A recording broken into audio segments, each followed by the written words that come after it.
All right, guys, we are back again. This video is going to be a little different than the other videos I've made. This video, I'm not going to give you my thoughts or analysis of the case.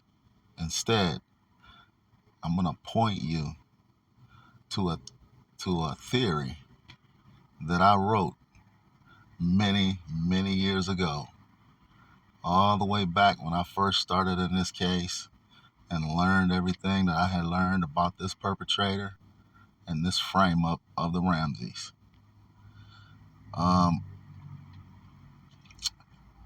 The forgotten suspect, as you see it right there. Now, I want to give a huge shout out to the YouTuber. His channel's called Mindshock,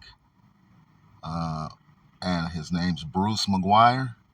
You can find this video on YouTube if you just do a simple search under his channel.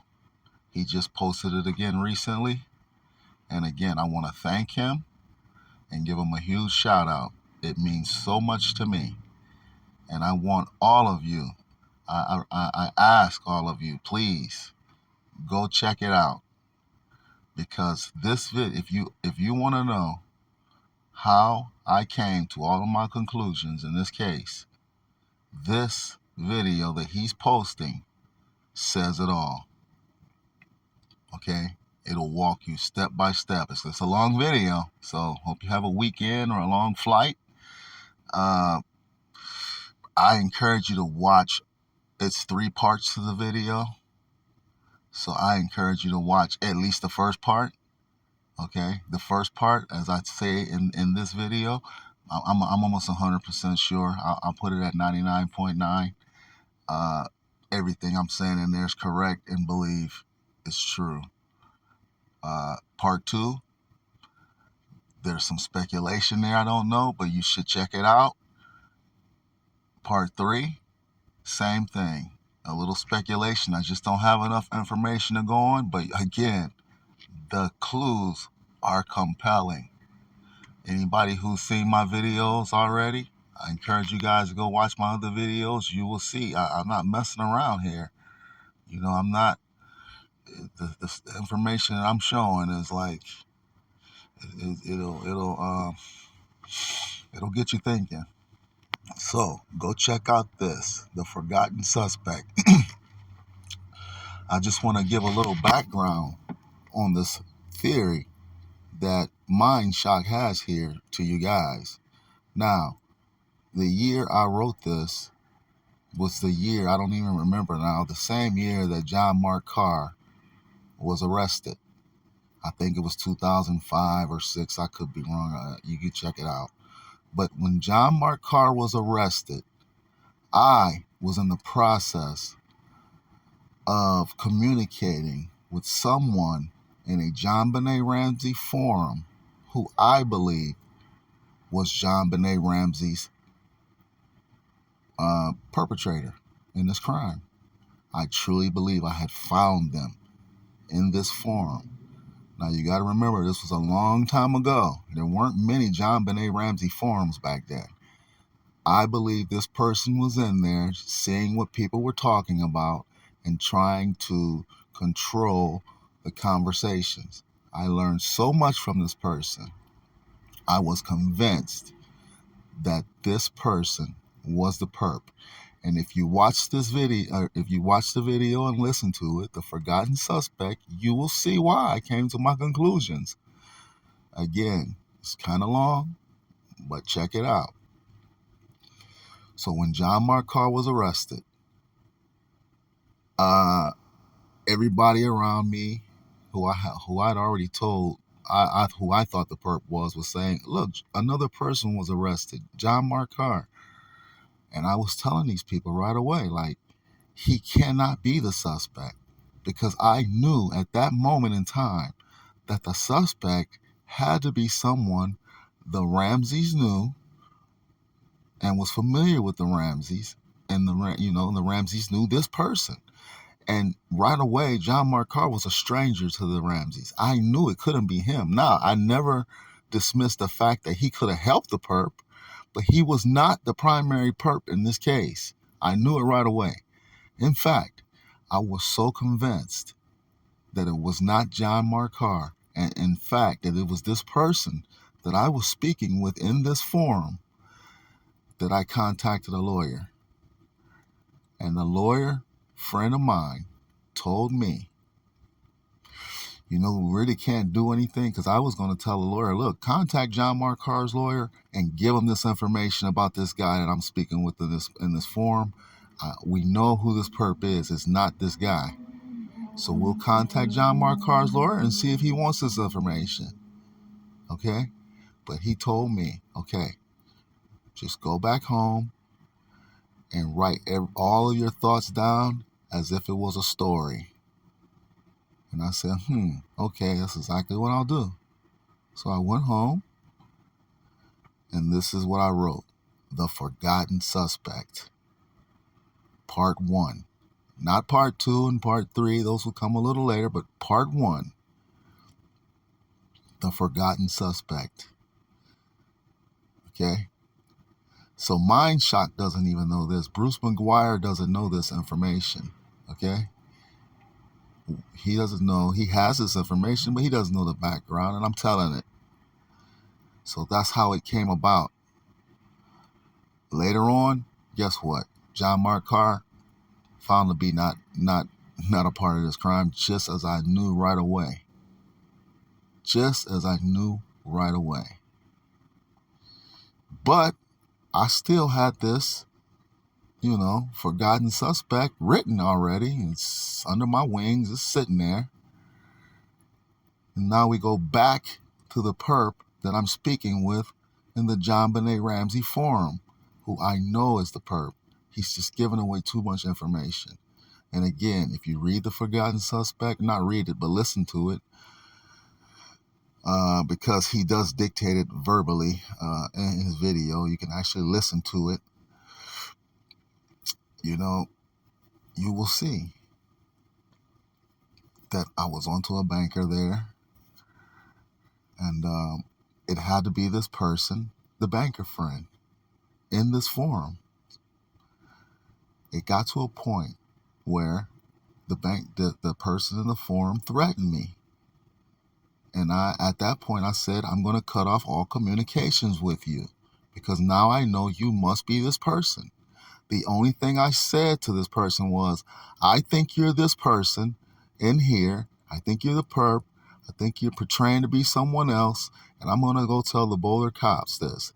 And I said that statement specifically for a reason, to see how this person would respond. Because if it was anyone else who it wasn't the perp, they wouldn't care anything I had to say about right now. They say, go ahead, tell, I don't care. But this perp didn't, this person in this forum didn't do that. This person in this forum threatened me. Okay? So at that point, I cut it off. I said, I know you're this person. We don't need to talk anymore.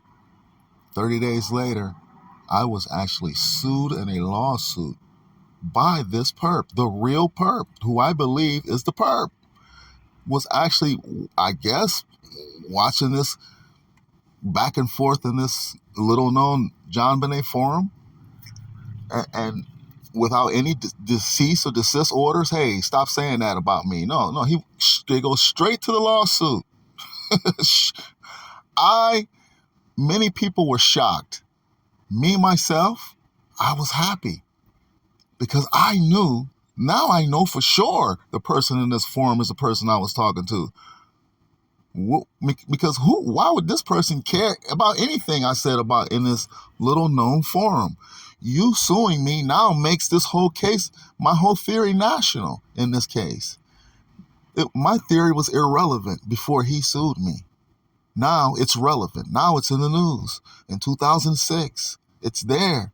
30 days later, he drops the case. Just drops it. I mean, I know why he dropped it, because he don't want to go against this theory, the forgotten suspect. He doesn't want this forgotten suspect played in front of a jury. I wouldn't. Because I'm not making anything up in this. And by the way, I never said he did it. I just said he's a forgotten suspect who needs to be looked at, and that's it. The number one suspect, actually, I believe, in this case, based on the facts. So, when he sues me, the weight of the world came down on my shoulders. Okay?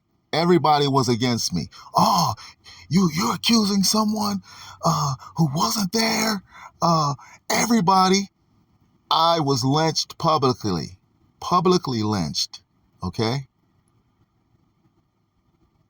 But I stood my ground because I knew my theory was based on facts. It wasn't based on my opinions or beliefs. It's all based on facts. Okay? I'm just speaking the facts. But the only person that stood by me at that time was a person named Miss Marple. That was her internet name. I know it's probably a fictional name because from what I understand, Miss Marple comes from Sherlock Holmes or somewhere, one of those mystery stories. So I'm sure the person was using a fictional name, but this was the only person who took my side, Miss Marple. Remember, this is before YouTube, okay? So people had their own websites. They didn't have YouTube channels. Miss Marple was the only person who posted my theory, the forgotten suspect, on her website. And she said, she made a comment as she posted it that, look, he's not giving his opinions. He's just stating facts, and the facts from which, he sees, he walks you through the facts, basically. She's telling the public, he's not defaming anyone here. And to that, I say thank you to Miss Marple publicly. You're the only one who stood by me. You're the only one who posted this on your website.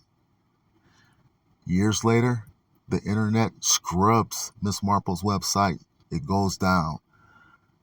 The forgotten suspect is lost forever, I guess, because I don't even have it anymore at this point from moving around, and I didn't have it on my computer anymore. I didn't have the documents anymore.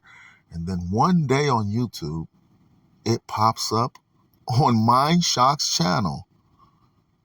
Bruce Maguire actually has a forgotten suspect in his possession. He doesn't know how valuable it is. It's the truth in this case, whether you believe it or not. Part 1 for sure. Part 2, about 95% sure. But the lawsuit kind of makes me at 99.9% sure again. You always need to leave that little 1% just in case anyone comes with any illegal action, I guess you can say. But part 3, something to really think about. Guys, something to really think about. Because in part 3, it talks about a connection between the JonBenet Ramsey case and the Brian Wells pizza bomber case. Surprisingly, to all, I guess, at this point, now that I mention it, because the two notes in both cases are both too similar to be overlooked. Everyone needs to go and read the notes in the Brian Wells case. I literally found almost every word in the JonBenet Ramsey case, the most important words, are found in the Brian Wells case notes. In the Brian Wells case, people were arrested by the FBI. But it makes no sense because they were arrested for trying to get money from a bank using this pizza bomber. But if you look at the facts of that case, the perp never wanted money because the perp had the pizza bomber go from the bank across the street to a McDonald's looking for more notes. The perp never had the bomber leave the area, so it was never about money. It was about a game, a deadly game. Just like in this JonBenet Ramsey case.